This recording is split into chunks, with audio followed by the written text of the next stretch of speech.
আসসালামু আলাইকুম। আজকে আপনাদের সামনে আমি যে ভিডিওটি নিয়ে এসেছি তা হচ্ছে আমাদের ব্রয়লার মুরগির ব্রুডিং করার ঘর থেকে আমরা যে ঘরের মধ্যে ব্রয়লার মুরগি প্রস্তুত করি সেই ঘরের মধ্যে নিয়ে আসব। আমরা যে ঘরের মধ্যে ব্রয়লার মুরগিগুলো রেডি করে বিক্রি করার জন্য সেই ঘরে আমাদের আগের যে শেড ছিল আলহামদুলিল্লাহ সেগুলো বিক্রি হয়ে গিয়েছে। বিক্রি হওয়ার পরে আমরা ঘরটি পরিষ্কার করে ফেলি এবং জীবাণুনাশক এবং চুন দিয়ে আমরা ঘরটি ভালো মতো জীবাণুমুক্ত করে ফেলি। তো আজকে বোর্ডিংয়ের ঘর থেকে আমাদের ব্রয়লার মুরগিগুলোকে আমরা এই বড় ঘরের মধ্যে নিয়ে আসব।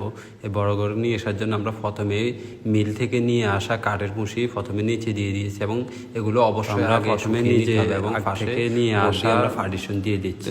তো এগুলো মূলত বাইয়া করছিল এবং আমার সাথে সাহায্য করছিল বন্ধু হৃদয়। ঘরটি তৈরি হয়ে গেলে তারপরে আমরা আমাদের ব্রয়লার মুরগির বাচ্চাগুলো এই ঘরের মধ্যে নিয়ে আসব। তো প্রথম যাই হোক আমি ভাইয়া এবং হৃদয় সহ আমরা আমাদের ঘরটি তৈরি করে নিচ্ছিলাম এবং প্রস্তুতের জন্য অবশ্যই মশিগুলো শুকনো থাকতে হবে। যদি বর্ষাকাল থাকে তাহলে আপনারা শুকনো রাখার জন্য অবশ্যই এগুলোকে আগে থেকেই রোদের মধ্যে দিয়ে রাখবেন অথবা ঘরের মধ্যে মেলে দিয়ে রাখবেন, তাহলে আর কোনো সমস্যা হবে না।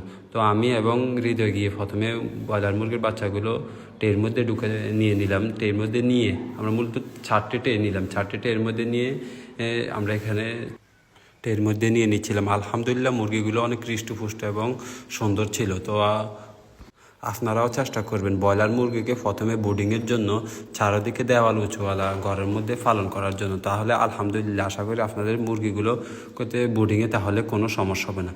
এখন যেহেতু বর্ষাকাল ছিল তো আমাদের মুরগিগুলোকে এক ঘর থেকে অন্য ঘরে নেওয়ার জন্য আমাদের কষ্ট দ্বিগুণ হচ্ছিল, কেননা আমাদের পুরো বাড়িতে অনেক কাদা ছিল টানা 10-15 দিন বৃষ্টির কারণে। তো আমরা প্রথমেই যেটা বলেছিলাম আমরা ট্রে করে আমাদের ব্রয়লার মুরগিগুলোকে ছোট শেড থেকে বড় শেডের মধ্যে এনে দিয়ে আসছিলাম। তো আমি মূলত ব্রয়লার মুরগিগুলোকে ট্রের মধ্যে দিয়ে দিচ্ছিলাম এবং ভাইয়া ট্রেতে করে এগুলোকে নতুন ঘরের মধ্যে নিয়ে আসছিল।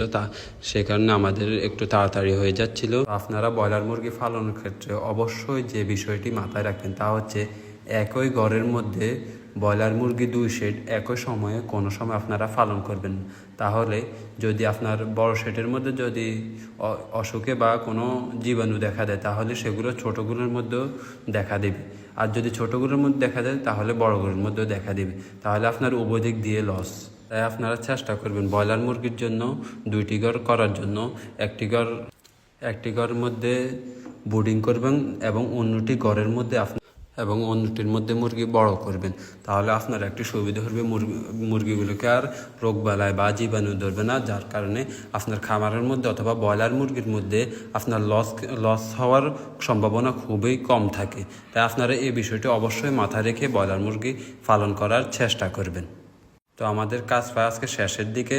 তো সকলে আমাদের খামারের জন্য দোয়া করবেন, আল্লাহ তাআলা যেন আমাদের খামারে বারাকা দান করেন এবং অবশ্যই সকলে খামার করতে হলে প্রথমেই অভিজ্ঞদের পরামর্শ নেবেন অথবা নিচে যে 3 মাসের যে যুব উন্নয়নের মধ্যে কোর্স হয় সেটা করার চেষ্টা করবেন। আল্লাহ হাফেজ।